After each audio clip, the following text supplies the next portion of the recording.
Hello, and welcome back to Dagish America Presents. I'm your host, Ben Harrell, and I'm so happy to have the opportunity to talk to you about the industry that I work in. Last episode, we spent some time talking to Pat Hoddle about the India meal moth, and if you haven't had a chance yet, please go back and give it a listen. In this episode, we'll be speaking to James Miller about stored product beetles. James Miller is the market manager at Trace Incorporated, an industry leader in pheromone monitoring and mating disruption technology. Please help me welcome James to the podcast. James, thanks so much for agreeing to take some time out of your very busy schedule to help us get some more information on some of these stored product beetles. No problem, Ben. Hey, thank you so much, and glad to see you kicking and screaming and doing so well with Dagish. It's an awesome, an awesome addition to their team you make. So, oh, thank you. I really appreciate that. So I want to start out just for anybody who doesn't know who you are. I want to give you an opportunity to kind of just introduce yourself and tell us a little bit about yourself. All right. I am the market manager for the professional pest division at Trace Incorporated, namely StoreGuard, insect monitoring pheromones, and sidetrack mating disruption for Indian meal moth and soon to be cigarette beetle. I spent almost a decade with a Rollins subsidiary industrial fumigant company, and I'm on my 9th year here with Trace. And I am a rare breed that I was a dealer mechanic for Toyota before I got involved in the pest management world. So worked every job on the way up this ladder and kind of used that experience to interact with our clients and people down the road. And I think it brings a different perspective. So I cover pretty much worldwide urban post-harvest industrial pest problems for our company. So. Yeah, that's terrific. It's interesting to hear you say that you, I don't want to say started late in a career, but that you actually had a kind of a different career before you started, because I'm similar. I actually was a welder for a few years before I got into pest control. So I worked in different industry as well. And then a good friend of mine kind of coaxed me into the industry, so to speak. And I also started at the bottom rung of the ladder, killing insects in restaurants in the middle of the night and worked my way up to where I'm at now. So similar stories. That's pretty interesting. That's exactly it. A friend of mine, I was working on his company fleet vehicle at the Toyota dealer, and he kept saying, you should try this. You should try this. And I said, fine. Yeah. And the first weekend was a methyl bromide fumigation. And my area manager said, seal the window. And I looked at him and said, what's a seal and why are we sealing the window? And then I realized how far in over my head I would be, and I needed to start learning. So it was cool, man. But 19 years later, here we are, right? Or well, shoot, for you even more, right? No, you and I got about 20 years, so we're okay, pretty, right. I always pretty thought you good. had more than that. I keep forgetting that. I'm going to be 40 this year, so. No, I've got just about 20 years in myself, so I got a little bit of a later start in. I was a welder for quite a while before I jumped careers. So that explains the work ethic that you have now. Yeah, yeah. Well, thank you. I appreciate that. Yes, So let's just dive right in. I wanted to talk about stored product beetles because we run into them a lot in our industry. They're very, very prevalent in our industry. And we have a few that we see more often than others. And so I thought it'd be a good idea to bring in an expert to kind of give us some information on the different physiology, characteristics, habits, and so on and so forth with a few of these different insects. So I wanted to start out with one that I've seen a lot in my career, which is the cigarette beetle. So I was kind of hoping you could kind of dive in and give us a little bit of information on the cigarette beetle. So, cigarette beetle, Lacioderma sericornis. The best thing I could say about this is from Dr. Tom Phillips at K-State University.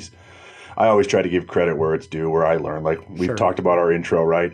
So there's a lot of wiser men and women that have guided my path throughout the years. But his quote, and I've heard this from him, so who knows if it was someone else, that a cigarette beetle is essentially a moth in beetle clothing.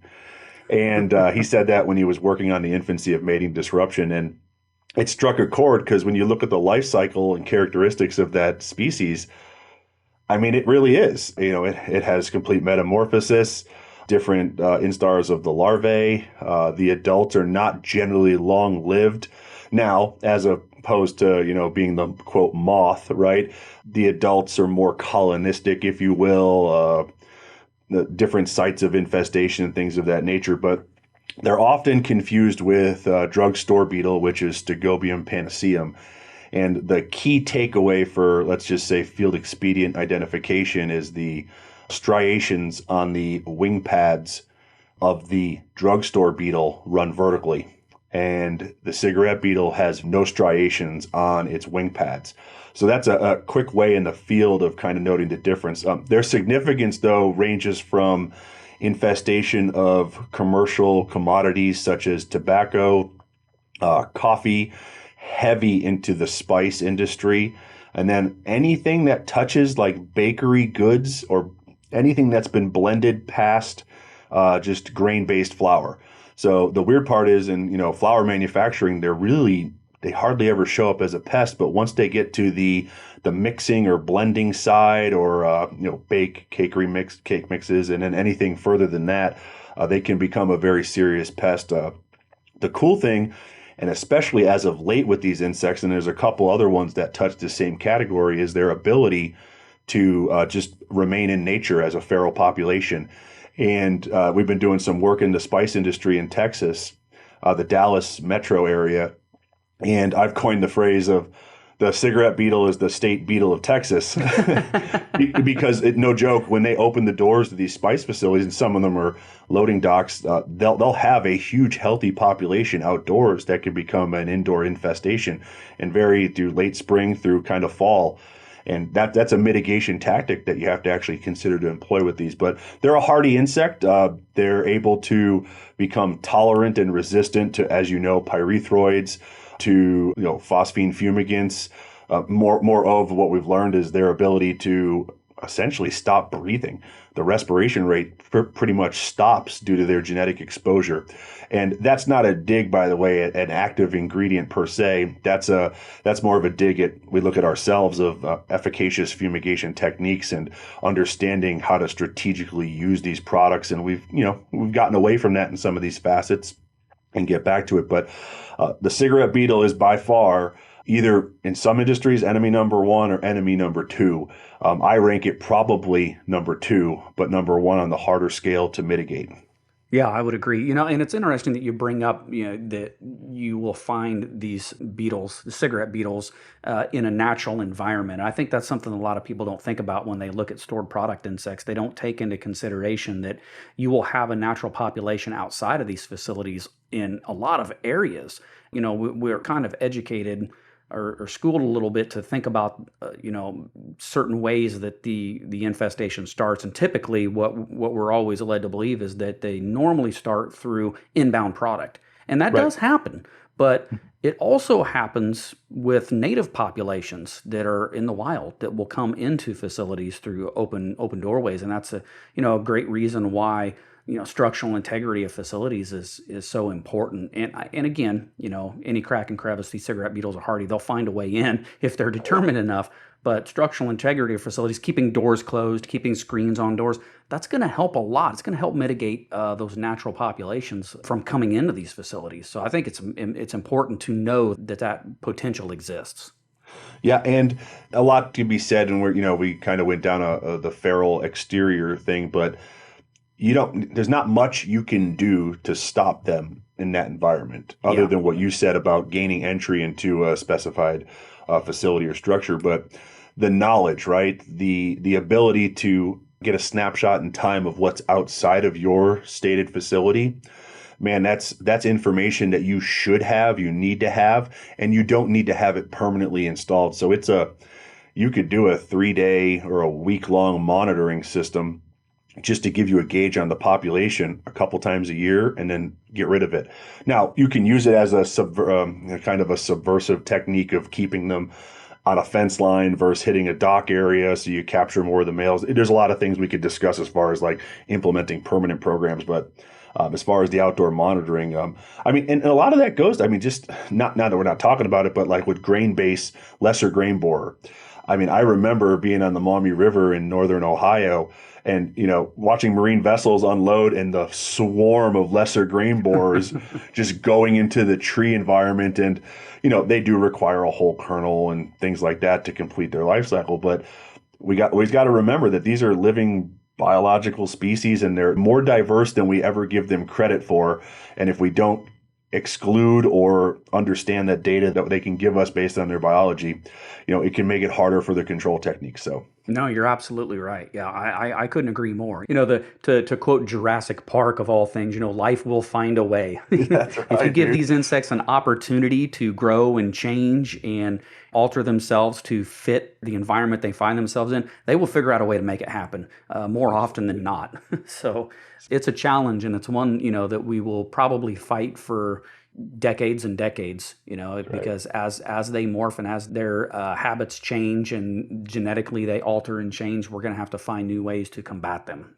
Yes, sir. Um, you said that for you, cigarette beetles are number two. I would assume, and I think this is probably a good assumption, that you would consider the red and confused flower beetles as the number one pest in the United States. Would that be correct?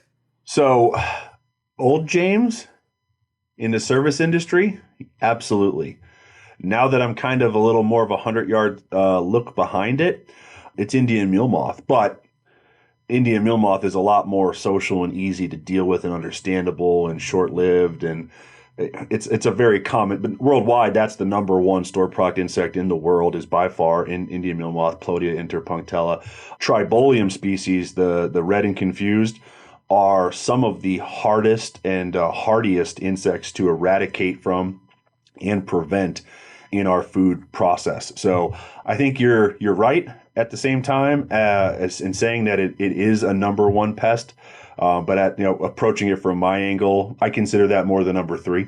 Okay. But all that being said, these are semantics of, you you work for a fumigation manufacturer, and dude, when I was in that side of the world, yep, that was enemy number one. It was Right. that Yeah. of was the flower beetle species, and then then secondary would probably be cigarette beetle, and then third would be Indian meal moth because we understand how easy it is. But when you kind of get out of the food safety realm into the whole scope of urban industrial pest management, that's where Indian meal moth starts to become like number one.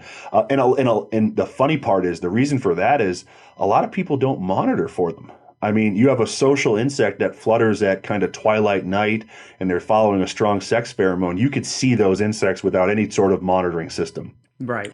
taking flight, even cigarette beetle, warehouse beetle too. But for flower beetle, I mean, while reds can fly, they're destroying in and around things, and they're only going to take flight if they need to or hit a population density. So not a lot of people are alert to that. And 2013, we came out with our pre-baited line of monitoring systems, the Quick Change, and a lot of people switched over to that because it stewarded time and labor and new technology. And believe it or not, the number one technical complaint that we had was I don't know how to identify all these new insects we're catching. And no joke, a bunch of them were Tribolium species or, Cryptolestes, something that looks like a flower beetle or whatever. But that was the number one because they've never monitored for it outside of the world you and I, well, you lived in more of a generalized because you did restaurant and other commercial entities and things of that, where I didn't get into that in the first 10 years of my career because it was just large food and commodity manufacturing and storage sites and things like that. So, but those insects cause a ton of problems. There's not a true sexual based pheromone for them. It's only an aggregate. So it's not as good as monitoring as the other ones. And I mean, shoot, they can live up to 2 years. Confused and red flower beetle, up to 2 years in their entire life cycle. That's a long lived insect if Yeah. you let it replicate. And then getting to the kill stages or the life cycle mitigation techniques is not as easy as the other ones that are social and fly around. These you have to be very strategic. You have to use good penetration techniques, very good sanitation. Those insects, they're an enigma, and it's an interesting world. But by far, that's kind of where those little dudes go. Yeah, the top two beetles, at least, that I've ran into in my career have been the cigarette beetle and the red and confused flower beetle. And so, yeah, I agree with everything that you just said. They're not difficult to identify necessarily, but Right. once you get used to it, but they're difficult to control. And all beetle species, stored product beetle species, are, in my opinion, a little bit more difficult to control than the moth species, just because of their physiology and their habits. So, you did also briefly mention the warehouse beetle. What do you think about the warehouse beetle? What can you tell us about that?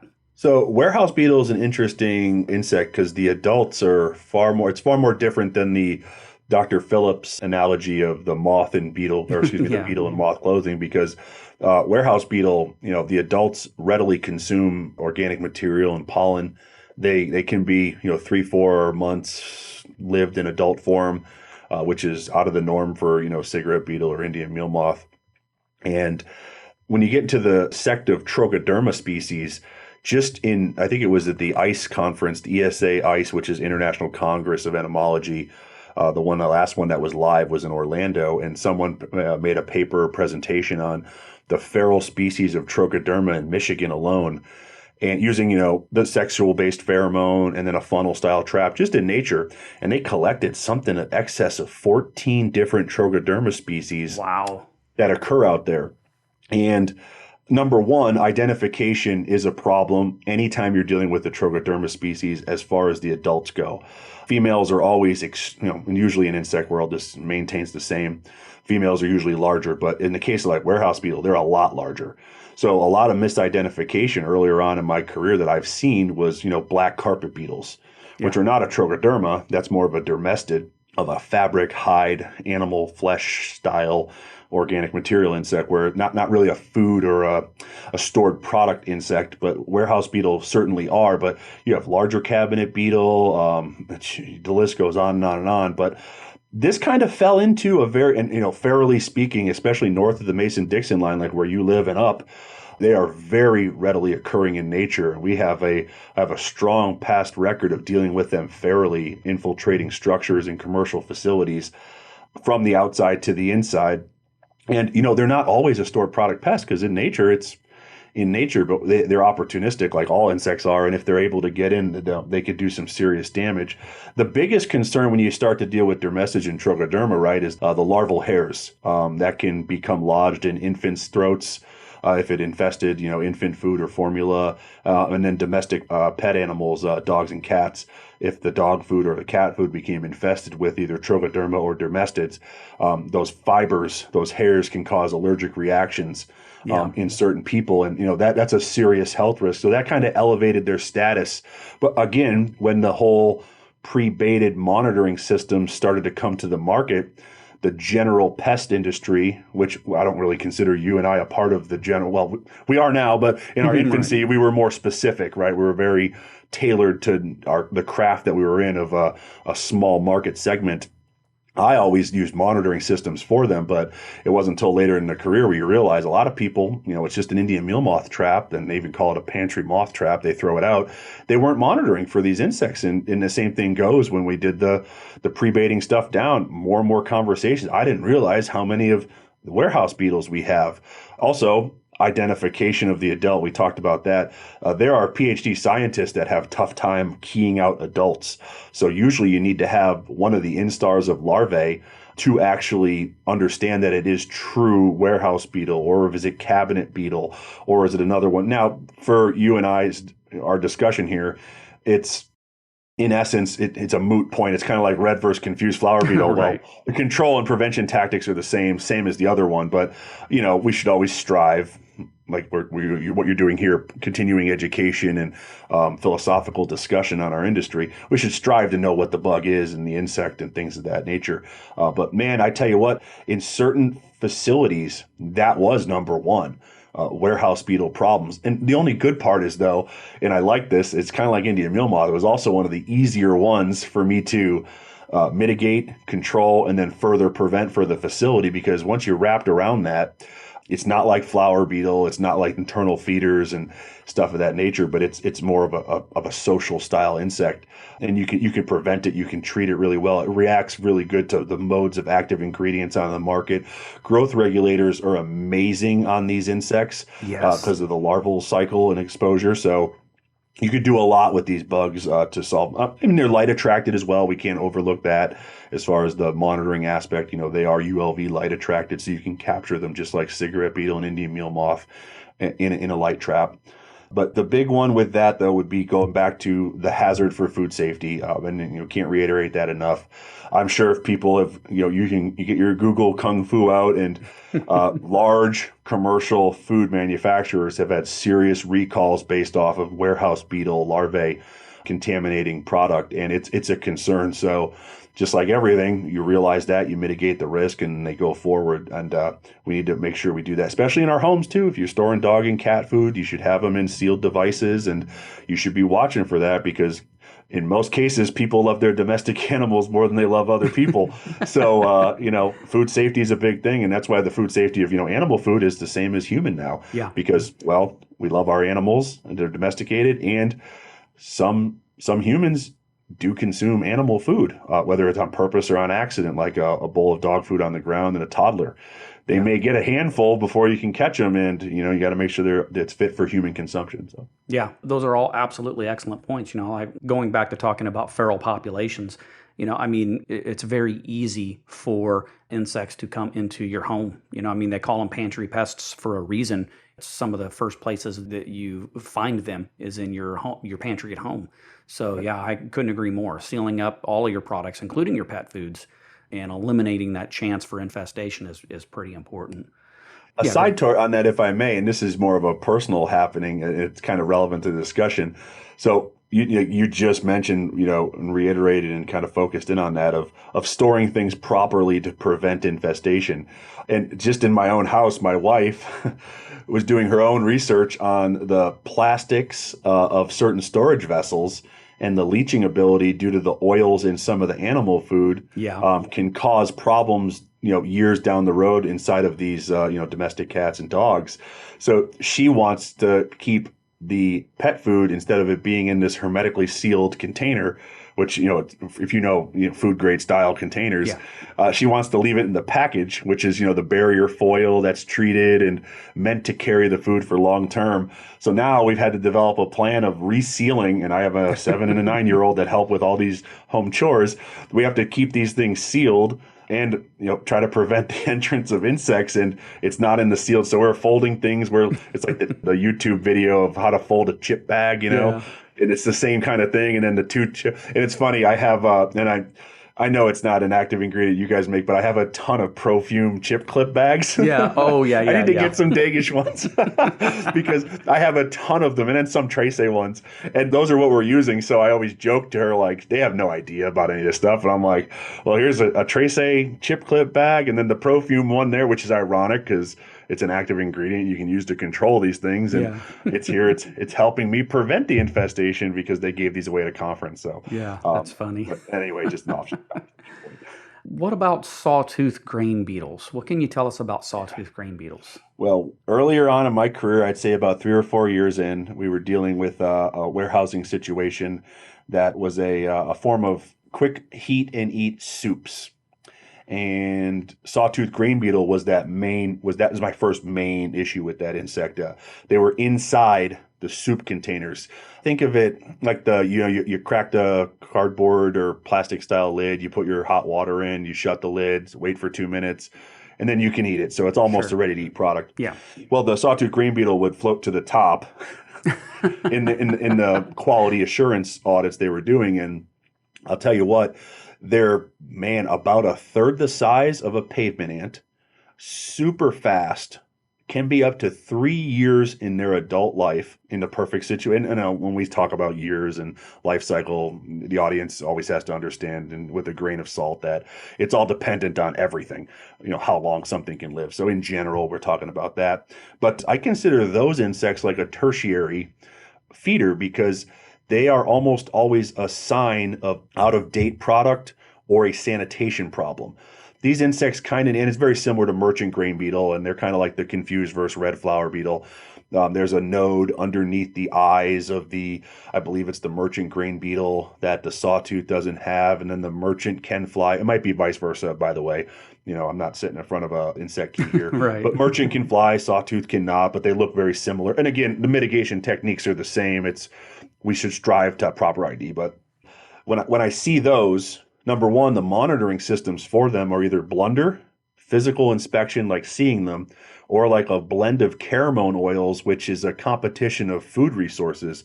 So you're not going to catch 50 or 100 if it's heavily infested, like Indian meal moth or cigarette beetle or even tribolium flower beetle species. You're only going to catch 1 or 2 or 3, but that could equal 100. So when you catch one, that should be your all hands on deck alert that, hey, I got one. it hit in this small area and look for out-of-date product, stuff that hasn't been rotated, anything grain-based-ish in general. They'll be infesting, and then or retention labs. And I'll tell you what, the I can't remember who I can give credit this to, because I always like to give credit to anyone that's had an analogy or a conversation point of someone likened the sawtooth grain beetle to the American cockroach. Once you got them, you always got them. Yeah. And I said, how funny is that? Because you know, American cockroach it's very sewer driven, very large insect, very moves fast, very hardy, and they can replicate quickly. And if you're dealing with them in a sewer structure like old breweries I used to have, it's just a constant battle. You Yeah. can never get them to leave. You could just try to keep preventing and treating. And with sawtooth green beetle, it's almost similar to that of they spread and move so quick, and they're able to chew through packaging and certain materials and cross infest. They're a tough little bugger. Luckily, a lot of the fumigants work very well on them. Right. Their eggs are very susceptible. A lot of the fogging agents can work very well on them. Pyrethroids still work well. So you have a lot of different techniques. And again, it's one of those insects that you don't know until you know, because the monitoring systems, while there's some that do have offerings and can work, the thresholds aren't understood. So you might look at it as an operator that doesn't understand that one could equal 100. He sees one and thinks, well, that's like one Indian meal moth. It's not really a problem. It could have been an incidental. It could have been a blunder. Could have flew in or whatever. But lo and behold, that one sawtooth or merchant green beetle can lead to some serious problems if you didn't have your threshold set at that specific area.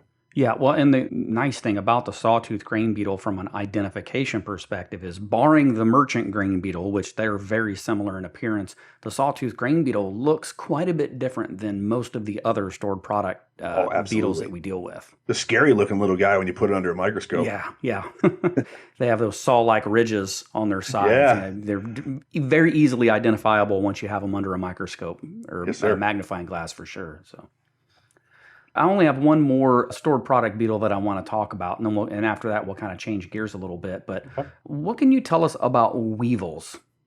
Right. So the biggest thing to understand with weevils, and again, you just mentioned it with sawtooth, the identification characteristics, Yeah. the snout, right? So the three main weevils are maize, granary, and rice weevil. And all but the one, even the one rice weevil, they require the whole kernel to complete their life cycle. So with granary and maize, if you're finding these insects or think you have susceptibility, just look to, do you process, store, or warehouse anything that's whole grain based, the whole wheat kernel, the whole corn kernel, the rice kernel itself, those kind of things. Now, the caveat to that, as I mentioned, was, rice weevil has been known to infest pasta. And I just said it needs the whole kernel. Right. And then I'm telling someone that it infests pasta. And that's the problem is they'll actually bore into and use the side of pasta, the thicker side, as essentially a kernel to complete their life cycle. There's enough of the protein content from either the durum wheat, or if it's a more economical grade of pasta, just regular, soft red wheat or whatever they're using for manufacturing that. But you do have them very prevalent, and them and sawtooth grain beetle are kind of the number one and two in the pasta industry as far as the biggest proliferators of the stored pasta. Manufacturing can deal with tribolium as well. But weevil species are very indicative of the whole kernel, and that leads right into mitigation techniques. You have to be able to penetrate the kernel to get control over the whole life cycle. So, those species of internal feeders require those fumigant chemistries that can permeate and get through to that insect, because otherwise it's not there. And they're readily sealing their holes up. So the commodity side will see more of those issues. The pasta manufacturers see more of them, but the world that we live in is the natural, the organics, the farm to fork, all that. And we have so much of these products that are whole kernel now going to the final consumer. They're not in an in process where they go through a processing plant and the kernel's smashed or milled. But you could have a snack bar that could have 10 different kinds of seeds and kernels in it. And Yeah. that means that manufacturing facility has to consider weevils for monitoring. And it falls into that same boat as far as monitoring of sawtooth grain beetle. It's only really caramone oils, blunders, or visual physical inspection. Now, the good news is you could do probing of grain-based stuff. And you got to be careful with how you do that because especially on a vessel, if it's transporting in a train or on a truck over the road, as the vibration goes, the smaller insects move to the outside where the walls are, and a lot of the probes go right for the middle. Yep. And they do that because that's where, hey, if we go in the middle, it's the best chance of getting everything that's there. Well, sometimes you want to take your probe from the outside too, because you need to understand as you move, vibration moves these insects out and goes through that nature. But there's a lot of facets of growth regulators for full contact with commodity are a big thing now. Silo storage. I mean, the last 2 years of the pandemic and now we're going into this we have inflation and the price of goods is going up, so we're really worrying about our commodities as far as holding up, being fit for human consumption, and these weevils can decimate certain commodities and just turn it to dust because Oh once yeah. that insect the life cycle emerges from the kernel of wheat, that kernel is useless. It's eating out the entire substance of what the wheat kernel does, or the corn kernel. So where the other insects are kind of feeding on the fines or the parts or pieces, these little guys are drilling a hole, dropping their egg on the inside, filling the hole, and that egg goes through that larval life cycle change, and it's going to consume every little bit of protein it can from that kernel and then emerge. In the past, it's been interesting being in some of the grain elevators to flour mills. I mean, you could smell the wheat that was milled with infested kernels that had no essential proteins left in it or wheat germ in the middle or anything like that. You could smell it had this weird off-putting scent to it, and it's essentially useless. It's like a feed-in product at a 1% rate, if they could even get away with it in some of these areas. So it's a big problem. I mean, we also have boll weevil too, but that's cotton market and not something to consider. That's an agricultural based pest, and for the most part eradicated. But weevils are tough, but they are by far a primary feeder. So they need that kernel, or in the case of pasta, the rice weevil. And then some of them can fly, some of them cannot fly. Again, you can't be indicative onto seeing or observing that flight for identification. You need to put them under a microscope and key them out to understand that and go forward. So with weevils too, we should quickly discuss boring insects. Not boring like our conversation here, but Yeah. boring like putting a hole in things, like a lesser grain borer, larger grain borer. Yeah. Coffee berry borer is another one that attacks green coffee beans, albeit more when it's on the tree, but it can get its way downstream as a boring insect. And those fall into that exact same. They're stronger flyers. Lesser grain borer kind of looks like a larger cigarette beetle, kind of in a nutshell. But they'll do the same thing. They'll attack these whole kernels and just decimate them in their life cycle and over time. And it requires these products that can permeate. And there's only a few of them that are registered, and that market is, the active ingredient market isn't going to come out because it's just overregulated, and it's cost a lot of money to make a new active for these fumigants. So stewardship of the ones we have now and understanding that these two insects really require that kind of a treatment for mitigation, and the learning curve of the clients that have it. Right. I mean, it's good that you're talking about, some of these control methods that we can use. What control methods, including fumigation, what control methods would you recommend for the control of this overall stored product beetles? Right. So the biggest thing to have, and that is what my talk a couple of weeks ago at the National Conference of Urban Entomologists was, data versus the control and treatment, and how do you measure the success. The first thing first is, if we start with control, we're already giving up prevention. So as one of our founding fathers, the dude on the $20 bill has said, an ounce of prevention is worth a pound of cure. So everything we do should be trying to prevent as best we can. And industrial commodities that are shipped into our nation, it's a whack-a-mole game, and you're never going to get that. But you still have to operate from that facet of, just like we talked about warehouse beetle, preventing it from entering the structure. So that's the number one. What can we do to stop it before it gets in? But they're going to be in. They're always in. And you and I know, I go to any food facility, and if you give us enough time and a flashlight and a crack and crevice spatula, we will find a bunch of different life cycles of insects or rodents, and we can go through that. It's just a fact of life. I mean, you probably do it in a house. But for control methods, I mean, you kind of have that pyramid of IPM, right? So for identification, understand that biology, and you have to put the risk assessment to that insect. Is it a flour mill that just happens to have some warehouse beetle in the middle of summer? Well, you and I know flour mills typically don't get infested with Trochoderma because there's just the protein link up isn't there. It's more of the Mediterranean Indian meal moth and then the flour beetles. And then, of course, we could have weevils in the kernels of grain in storage or in process. So those are our main pests. But if we have warehouse beetle, like that's a transient seasonal. It's a feral insect that's probably gaining entry. And then come the cool season of fall, it drops off and you're not catching anymore, which means it's not in the structure and it's not in the commodity because all that stayed the same.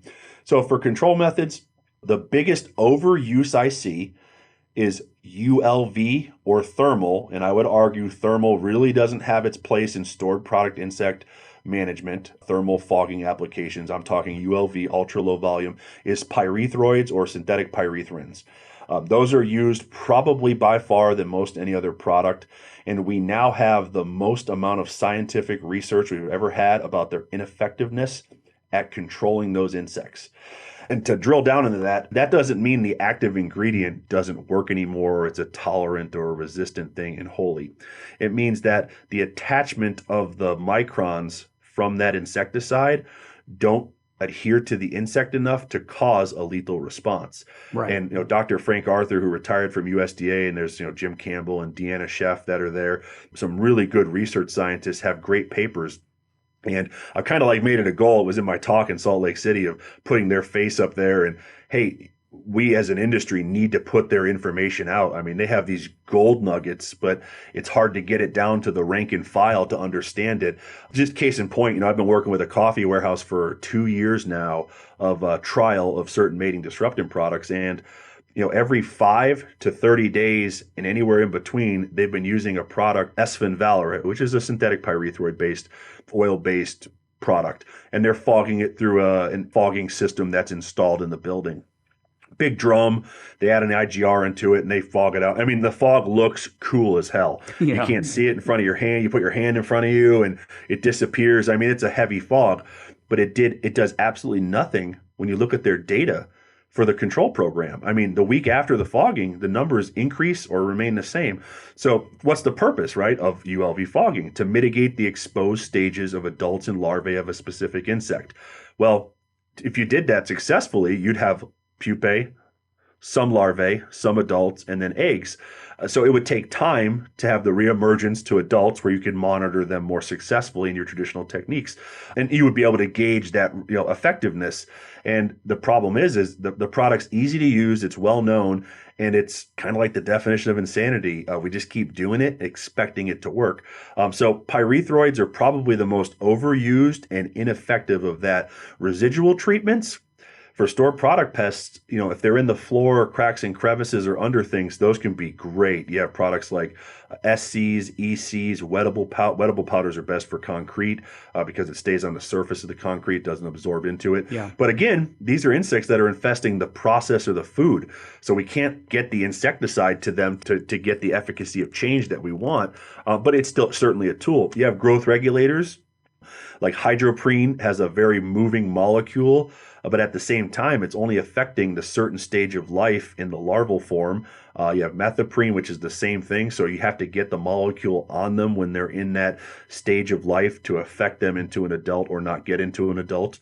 And those could be they're a little more what we call like low risk. And even, those growth regulators can be applied to certain things like methoprene and potable water. You don't have to cover food contact surfaces per the label. Then we can go to control methods, probably by far the best method you could have. And it doesn't really make us in the pest management industry any wealthier, or pat our bottom line is sanitation, right?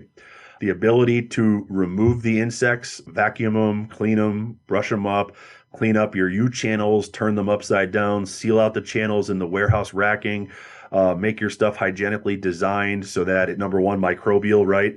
The listeria, salmonella, stuff like that. And then the insects are right behind that. So sanitation and then the hygienic design of things that is your number one thing you can do as far as controlling outside of the identifying, understanding, and assessing risk.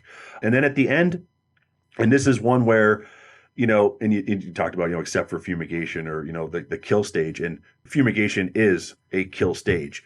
It should be used effectively of that. And that should be your target to kill all stages of life should you come to that triggering point where you think that's necessary based on either the infestation or your return on investment. But the goal is the kill stage. It's a kill step. For far too long in like my backwards career, we used methyl bromide fumigations, right? You did hundreds and if not thousands of those. I've done hundreds, if not 1,000 of those as well. And you're doing the one fumigation, you've had great success, you hit all your numbers, and before you leave that job, you're scheduling the next fumigation. And I never thought of it for years because that was our life, right? Those products were that was pest management. And now, in the last, 5 to 9 years, you start thinking we were doing a kill step at the same time admitting it wasn't going to work to do another kill step. So what in the interim why didn't we do this? Now, it's a cultural thing. It's not a pointing a blame at, a manufacturer or a vendor or a pest manager or a client. It's an understanding of a cultural thing of we get into these cycles of not understanding that. And, just as we talked about with the industry of commodities, California nut industry, you could have some of these commodities fumigated 4, maybe 5 times before it gets to a consumer.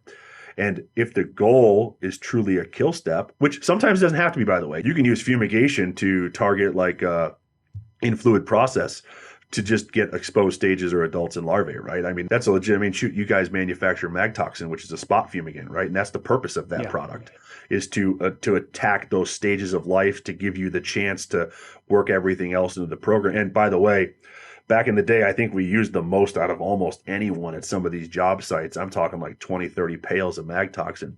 But we were using it with the specific known purpose that we weren't going to get the egg. We weren't going to get a kill step. We were going to get a life cycle mitigation tool. Right. So as far as control methods go, you really just got to consider and drill down and think, why are we using it? Is it going to be effective? Is it going to give us the result we want? And what are the risks of using it, right? Like pyrethroids, overused, and now a lot of them don't work as well. Or you're using the wrong, like thermal fogging, the wrong equipment. Number one, you're using a burning element inside of a food manufacturing environment, possibly with dust. Does the client know that? You also have exhaust.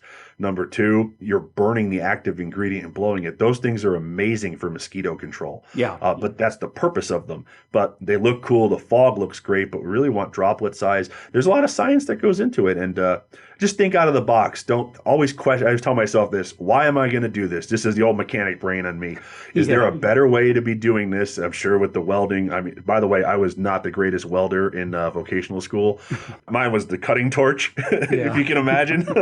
So I was far better at cutting and melting metal off than welding. But is there a better way to do it? And constantly be willing to reassess that. Just don't get into those areas.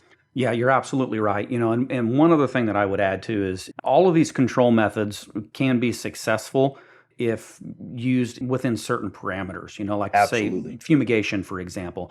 I mean, fumigation is wildly successful. It will kill all life stages if used properly, but it's not a preventative. So if you have an insect infestation that you need to eliminate, fumigation can be a key tool to use to eliminate that. But unfortunately, once you've fumigated and you've aerated the fumigant out of the facility and you've got it back down to safe levels, that reinfestation potential immediately starts again because there's no residual effect for fumigation. And that's where prevention, in my opinion, plays a huge part. You can get back to square one by using fumigation, but once the fumigation's over, the potential for reinfestation starts all over again. Yep. And the best case study I could have to that is in the nut industry. I think it was a year or two ago, might have even been 3 years. Someone misidentified foreign grain beetle as a flower beetle. They shut down the structure. They performed a structural and space and commodity fumigation of the entire facility. Now, in the course of that, they took certain things out of the facility that they didn't want to be fumigated, like totes that carried debris and garbage and stuff like that, and they put it in a different area. It wasn't in the fumigation zone. They fumigated. They put everything back to normal, and within a week, they realized they're still having this insect. And finally, someone that had a little better specialist knowledge to identify ID'd this bug as a foreign grain beetle, not Tribolium species. Well, number one, we fumigated for Tribolium. Turned out we didn't have it. Number two, what's foreign grain beetle? That's a fungus and mold fielding. That's a sanitation pest, right? And they tracked it to the sanitation dumpsters that they cart around the facility. It was infesting those and spreading to other things. and they picked it up. So when they brought those totes back in, which weren't fumigated Right. because they didn't contain product or anything else, it's a trash vestibule essentially, or animal feed in. They brought the bugs right back in, and they spent $100,000 plus their downtime, which the labor in that and shutting down a facility is arguably always more than the chemical Yeah. treatment. It didn't solve that problem. So you go right back to that triangle of IPM, if you will, ID that insect. At least you should know the subsect or the genre, where you're going with it. But that was an easy one. And as soon as that bug was sent, that insect was, I always use the word bug. Sorry, it's No, common that's stuff. I okay. know they're insects. And I know but for anyone listening, I always like to tell them, I just speak more commonly, call it my pirate twang. But as soon as it got sent to me in a text message, I went, yeah, that's not a flower beetle. And they're like, "Yep, that's what we were thinking." And I'm like, "What? What do you mean? Well, you sound, we're talking on text, and I'm trying to interpret how someone sounds." And they're like, "Yeah, they just spent a lot of money, and Yeah. it's still there." And I'm like, "Well, I mean, you got to do your homework, as you just said, Ben. The product worked. The control they did. It was a phenomenal fumigation. It's just they wheeled that bad boy right back in afterwards and let it go back in to Yeah. structure. So have to understand that stuff. Yeah. So in your current role with Trace, you work with a lot of pheromones, pheromone monitoring, things like that. And so I wanted to take an opportunity to kind of change gears just a little bit and ask you about, I know that you work with a technique called mating disruption. And so I was hoping while I have you, I could get you to kind of explain what mating disruption is, how it works, and kind of how the insects are affected. Sure. So, mating disruption is the use of specific pheromone chemistry that the insects make up in their own body, usually to cause a sexual response. So, it's a female chemistry that she excretes to cause a male to find her to complete the mating cycle. And we have this synthetic pheromone that we recreate in a laboratory chemist environment. We put it in a certain dispensers or substrates that release it into the atmosphere, volume and space. And it does three, and I break things into mode of action because I come from the same world you do of active ingredients. And with pheromones, no one ever really talked about AIs or modes of action. But while they might not be true scientific ones, I have to talk in the language of the people we teach. So, Right. we talk modes of action. People might, oh, I understand that from the pyrethroids or neonics or fumigants. I know the modes of action. And the main three modes of action, we break it down to three, right? The biggest one is sensory overload, that there are so much of these synthetic pheromones in the volume of space that insect male physically doesn't know what to do. He's overcome. He sits there and dies. Secondarily is our false trail following, that there's so much pheromone in the air that is synthetic versus the organic coming from the species that he cannot find her and he dies, not successfully being able to mate. Number three is our delayed or denied mating. And that one ties to a bunch of different Journal of Entomological Studies and research paper by awesome scientists that every day, and in the case of Indian meal moth, every day you can delay the male from finding the female and mating, you get 20 to 25, and that's a range, percent reduction in fecundity. And fecundity is the amount of fertilized eggs that she'll deposit that will go through and become larvae. So those are the three main modes of action of mating disruption. Now, the biggest thing we fight, unlike, say, a fumigant or a fogging agent, those are killing products, right? So they have to touch the insect or be absorbed into the insect or breathed in the case of a fumigant. They get into the insect and cause that insect to die. Whereas the mating disruptant does nothing with killing anything. It just keeps that 1/4 of a life cycle from being able to reproduce. So the adults only, and even further to the adult male only. So we have to understand and manage that expectation with clients a lot because they're used to, you did a fogging, you saw some dead, the numbers dropped, yay. You come in with mating disruption, the next day you're going to catch twice as many. The next week after, you might be 3 times as many. You're exciting all those males into Yep. that population to hit the traps and monitors or see them visually. But on week 2 to 3, you see the dramatic crash. And that's all dependent on the life cycle of that insect, like Indian meal moth. 2 to 3 weeks, we usually see a huge crash. 5 to 6 weeks, we see the reemergence of the unaffected larvae, eggs, and pupae, because they're going to go through their life cycle still because we're not killing anything, and they're going to emerge, and then we mating disrupt them again, and then you start getting that holistic control. These products were born into agriculture, so apples, almonds, walnuts, vineyards, pistachios, pecans, agricultural base for codling moth, navel orangeworm, oriental fruit moth. There's a bunch of these ag pests that mating disruption was, I argue it's probably 30 years old now.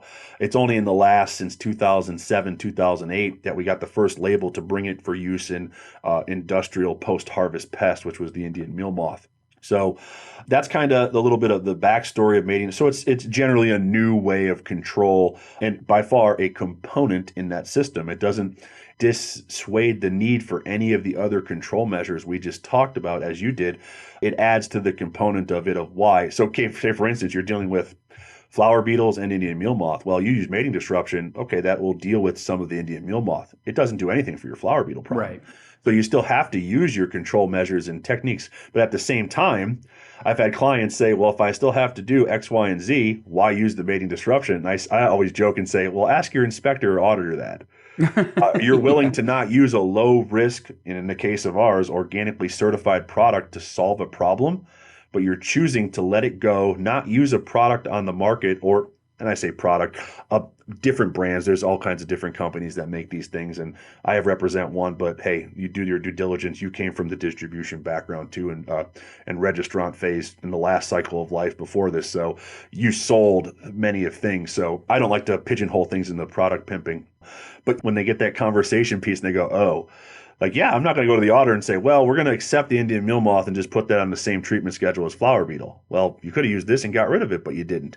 But the number one, I would say, technical issue with mating disruption is the managing of a client and the applicator's expectation. Yeah. We come from a see it, kill it mentality.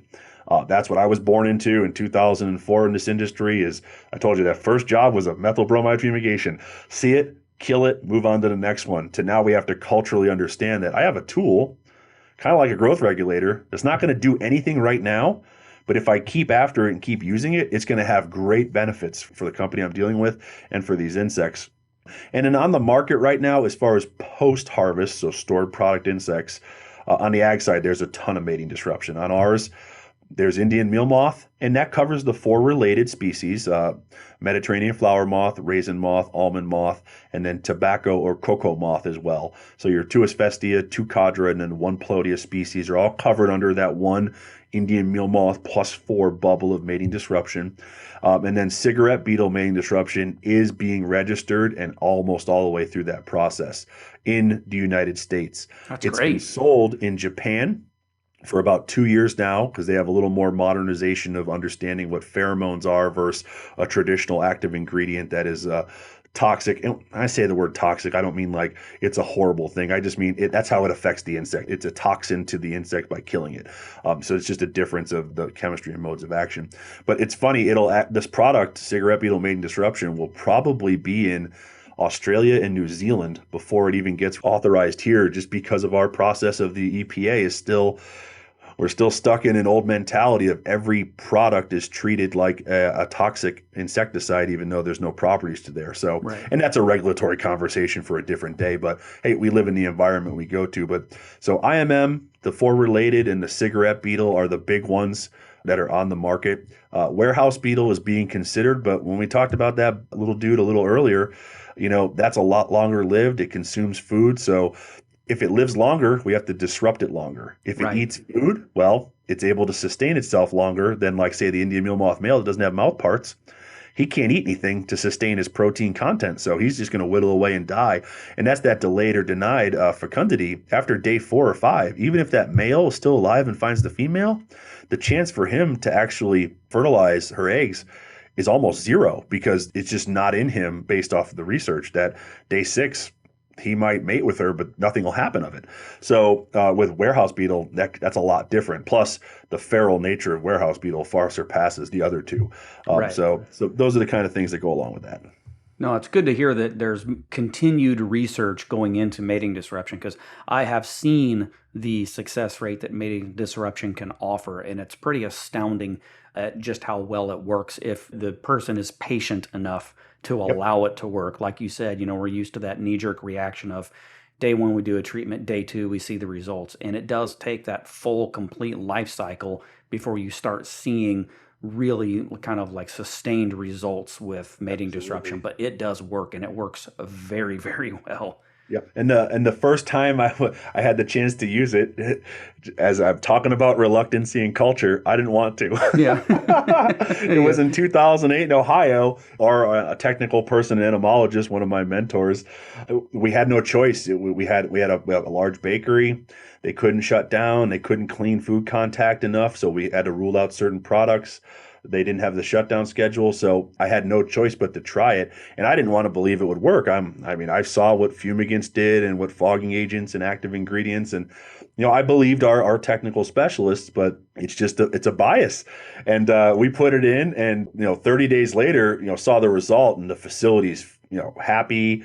They're like, wow, we can't believe it. And I'm just like, what I want to do is pull it out and see if it comes back, if it was Yeah. just masking the problem. So at like 4 months, I'm like, okay, well, we're going to remove it. We're going to go another 4 months. We'll maintain monitoring. We'll see what's up. And the bakery director said, you don't ever remove that from this facility. It's part of this program from perpetuity. And I'm Yeah. like, but I want to know the science behind it. Like, it's new to me. I want to play with it. I want to understand it. And I'm very invested in this program. He said, don't you do it, James. And I Yeah. said, you're the boss. So the pheromone guy that works for Trace and Sidetrack is here telling you that in 2008, I didn't even want to use it. Yeah. So I understand 100% when I meet with a client or do an educational session and someone's like, but like you just said, the patients, I'm like, I was there. I literally got to live that experience and then go forward. And now I'm on that other side. And it's still, I have a phone call later today to discuss this very same thing. It's back to managing expectations. And the best conversation I had recently was with someone in the coffee industry. And they said, well, why at month 3 during mating disruption did my insects increase? And I was like, okay, well, I can answer that directly, or we could have a more philosophical discussion. And I'm always going to, if I have time, try to go to that side, because answering it directly doesn't really bring them to water, right? It gives them the water. Right. What I decided to say is, okay, so say you did your fogging or your fumigation. As soon as that's aerated and cleared and safe for humans to come in, you restart your operation and you bring in 10 truckloads. You put them into your warehouse and they're infested. You catch them in your traps. Did that fogging or fumigation solve the problem after it was aerated? And they go, of course not. It's not in there anymore. We're not doing the fumigation. We're not doing the fogging. There's no residual controls, right? I said, right. So now you have mating disruption around the facility, which attacks the adult male only of the entire life cycle. You have that throughout 3 months in. Now you bring in 10 trailers of high infested product with Indian meal moth. Those are all in their existing life cycle and go into that structure. They're going to hit pheromone traps. You're going to see them. They're going to bring eggs, larvae, different instars, pupation, and then the adults. And we're going to need to have time to attack that male again. So in the case of, say, the fumigant being the kill step and then it's gone, the mating disruptant, it's always there, but it's going to have to, again, like you said, your patience and time to build up to solve that problem. But more in what I said to this person, which was even better, if you've inspected the trailer and found the infestation, you could have prevented it and kept it in the trailer and used other control methods and not brought all that life cycle in. Right. So it's a catch-22. And she sat back and went, so you didn't give me the easy answer, you gave me the hard answer. And I'm like, of course, well, it's my job, right? To promote the thought, because the world she's lived, coffee is a billion-dollar industry in this nation. And these warehouses are packed with it, and it's all pennies and dollars, and some of it's not owned. But it took that for her to finally, understand it. And I'm not joking. I literally had to write an email again this morning reiterating the same thing to her vice president. So at the end of the day, you have that conversation point of, I feel like I'm repeating myself, but at the same time, it's just they're stuck in a role of not understanding that. So that's a key takeaway that I like to have of adding, life experience to it. Sure. So, what advice would you give somebody that's new to the stored product pest control industry about both identifying and controlling stored product beetles? The same advice I'd give to a parent versus a grandparent. You want your seasoned veterans and specialists to help craft you in your new phase of life. So I want my children to interact with their grandparents as much as possible because there's things I could never learn or teach them. And there's different ways of doing it. I know you're a grandfather. Oh, yeah. So, Yeah. same thing goes. When I was lucky enough when I came into the industry, because let's face it, licensing and applicators license commercial registering technician, that's a litmus test. That is not Yeah. that is not really teaching you to do something. That's making sure you don't hurt someone else or yourself, right? In a nutshell. And steward the product correctly. I mean, essentially, don't hurt anybody. So, I mean, it's a liability write-off. So just throw that out there. You have to do it because it's regulation and law. But get with your seasoned people. So I came into an industry where the territory manager was a legend as far as building up that area and fumigation. And the managers under him were amazing. It's just a curtilage of the generational ability for him to on the job learn and take his time. But understand that you're going to make a lot of wrong decisions. Understand that you need to be very blunt with clients when you don't know. You could very well say, and technicians had a problem with this, well, if I say I don't know in front of a customer, isn't that showing them I don't know what I'm doing? No, if you just say I don't know, but you say, I'm kind of working through this problem here, and I'd like to get one of our specialists involved to bring them in to help answer this and to make sure we really put our best foot forward first. Is that okay with you? No client is ever going to say, no, you can't bring in a specialist and help me solve my problem better. Right. They're never going to say that. But at the same time, you're essentially telling them, I don't feel comfortable enough answering this wholly right now. So I'm going to bring in wiser people that may have a different perspective of that. And, the open mind in life, I am a very big proponent on education, on continuing learning, as I know you are with what you're doing here with these podcasts and the new endeavor you have. As soon as you mentioned it, I'm like, yep, I'm in. I just got to make sure our boss is cool with it because it's spreading that knowledge and having those conversations. But don't be afraid to ask questions. Don't lie. Don't be afraid to not know the answers and just understand. I mean, these things, I've been doing this now almost 19 years. You're at 20 years. And today I'll still learn something I didn't know yesterday. Absolutely. And then the day before. So, a couple of weeks ago, I'm in a room full of PhDs and board certified entomologists at a national conference of urban entomology giving a presentation. I would have never thought 20 years ago you would have put me in front of a room of these. I mean, Dr. Bobby Corrigan, Dr. Denny Miller. There's a plethora of other ones that are there, and I'm in front adding to the debate and conversation based off of my experience. So keep asking questions, keep going forward. And the coolest part about our industry, and I know you didn't ask that, but it's still advice for someone new into it. This industry, you truly do have a career for life. And, I dare I say recession proof to an extent, if you will. The pandemic kind of proved that. Our industry grew. I'm sure yours did as well. Oh, yeah. Like, it's just people need to control insects and people need to eat clean, sanitary food. So that's not going to end. And as far as like identifying insects, that's a tough one. And that's probably the worst part of training that I've had because I don't like to sit in a room and go slowly, methodically through that process. But I force myself to. And the other thing is ask that question for the people teaching you. What are field expedient ways that help me identify these insects? So I never liked my technicians trying to determine red versus confused. It didn't really matter at the end of the day for our control, for our plan, for anything else. Yeah. And I thought it was a misuse of their time if they have 50 flower beetles in a pheromone trap, 30 could be one species, 20 could be another, it could be 49-1. That didn't really matter in the scheme of things. So we changed our protocol and we just call them flower beetles for that purpose because it ends justified those means. So, don't get tied up in some of those. Some of those you absolutely have to because we found undocumented species of insects where we've had to get USDA and the Smithsonian involved just to give us a snapshot into what they could be. And they came back as undocumented species.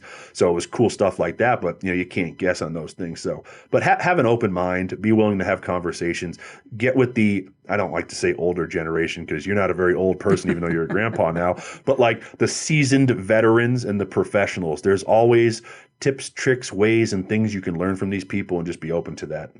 No, I couldn't agree more. There's so many people I've learned from in this industry myself through my career. And by the way, what a wonderful career to be in. If you would have asked me 25 years ago if I would have ever been in this industry, I would have laughed at you. But 100%, dude. boy, 100%. it has treated me well. treated my family well, and it was the best career decision I could have ever made for myself all those years ago when I got into it. Yep. So, Salt of the earth people in this industry. That's the thing. I've meet so many amazing people. Just on the phone with someone out of North Carolina State University, and she's in their outreach, helping the residents of North Carolina answer problems in either homes or commercial. And she's doing national pest management talk and asking me some questions because they want to do furthering of stored product pest. And here's a doctor that knows her craft, willing to ask someone else questions. So I am a no way her wavelength as far as education, but she's willing to ask because that's our industry. It's just, it's cool to see the entomologist side, the urban entomologists, the pest managers, the distributors, the manufacturing vendors. It's unlike anything else. And I'm sure you've heard this term coming from distribution. It's old world, right? Yeah. The Amazon thing doesn't exist in our world. It's still your distributor, your vendor, what you're doing right now, your outreach to those clients, and it's still interconnected old world, and we still get it and live in this and vibe in it. Yeah, and you keyed in on some of the most important things too. Some of the advice that I always give people when they ask me, which is, remain open-minded and remain inquisitive. Yep. And I mean, that carries you so far. And you're absolutely right earlier when you said, it's okay to not know the answer to a question. And the wonderful thing is there are plenty of people in our industry that may know that answer. And as long as you remain open-minded and inquisitive, you will always be able to be supplied the answer to that question. Absolutely. So, well, James, that's all I had, man. I really appreciate you taking some time out of your schedule to join me on the podcast. This has been absolutely terrific. Well, hey, thank you, Ben. Again, when you reached out and said it, I was like, of course. Now let me check with the boss. So any chance to do this, and man, I appreciate what you're doing for the industry. I appreciate the outreach. I mean, there can never be enough education on this subject and open discussion. And the fact that you're bringing it with this, kudos to you. Thank you for dedicating your time and energies to this, and for Disha Degish Group for allowing you and structuring it to do this. That's big on a manufacturer to put that much skin behind outreach and education. So thank you, guys. Well, thank you. I really appreciate you saying that. I want to thank James for speaking with us today about the most common stored product beetles we see in our industry. It's important to be able to identify these pests and to have insight into their habits and lifestyles in order to control them. On the next episode of Degish America Presents, we'll be talking about another type of pest we see daily: rodents. And remember, if you have a question you'd like for us to answer, feel free to email us at podcast@degishamerica.com. Or you can also find us on our website at degishamerica.com or on all of the main social media outlets. And so, until next time, I'm Ben Harrell, and I hope you have a safe and terrific day.